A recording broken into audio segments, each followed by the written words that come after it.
सास और बहू का अनमोल रिश्ता। शारदा देवी अपने परिवार की मुखिया थीं। उनके बेटे रोहन की शादी आरती से हुई थी। आरती एक आधुनिक सोच वाली लड़की थी, जबकि शारदा देवी परंपराओं और रीति रिवाजों की सख्त अनुयायी थीं। दोनों के बीच विचारों का टकराव तो होना ही था। शादी के शुरुआती दिनों में सास और बहू के बीच छोटी छोटी बातों पर मतभेद होने लगे। एक दिन आरती ने किचन में पास्ता बनाया। शारदा देवी ने इसे देखकर कहा, ये तो खाना नहीं, बस बर्बादी है। हमारे घर में दाल रोटी से पेट भरता है, इन फैशन वाली चीजों से नहीं। आरती को बुरा लगा, लेकिन उसने कुछ नहीं कहा। दूसरी तरफ शारदा देवी को आरती के खुले विचार और कपड़े पसंद नहीं आते थे।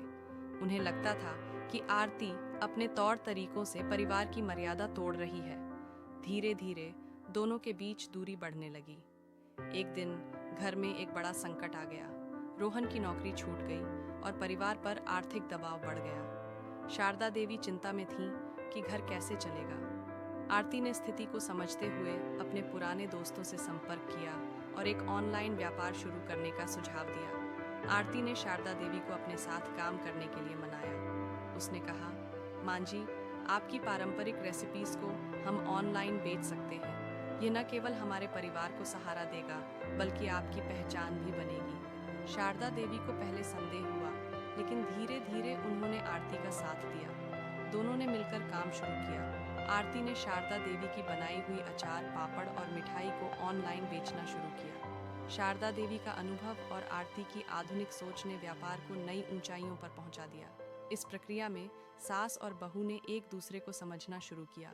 शारदा देवी ने महसूस किया कि आरती का आधुनिक दृष्टिकोण केवल परिवार के लिए फायदेमंद था, और आरती ने जाना कि शारदा देवी की परंपराएं परिवार को बांधने का आधार थीं। आज उनका ऑनलाइन व्यवसाय सफल हो चुका था। एक दिन शारदा देवी ने प्यार से आरती का हाथ पकड़कर कहा, बेटा, मैं गलत थी। तुमने हमारी जिंदगी को एक नई दिशा दी है। तुम सिर्फ मेरी बहू नहीं, मेरी बेटी हो। आरती की आंखों में खुशी के आंसू थे। उसने कहा, मां जी, अगर आपका अनुभव और आशीर्वाद न होता तो यह सब संभव नहीं था। सास बहू का रिश्ता अब ऐसा बन चुका था जिसमें न तो परंपरा की जकड़न थी, न आधुनिकता का घमंड। दोनों ने मिलकर साबित किया कि समझदारी और साथ से हर रिश्ता खूबसूरत बन सकता है। अगर यह कहानी आपके दिल को छू गई हो तो लाइक करें, शेयर करें और हमारे चैनल को सब्सक्राइब करें। ऐसी ही और प्रेरणादायक कहानियों के लिए जुड़े रहें।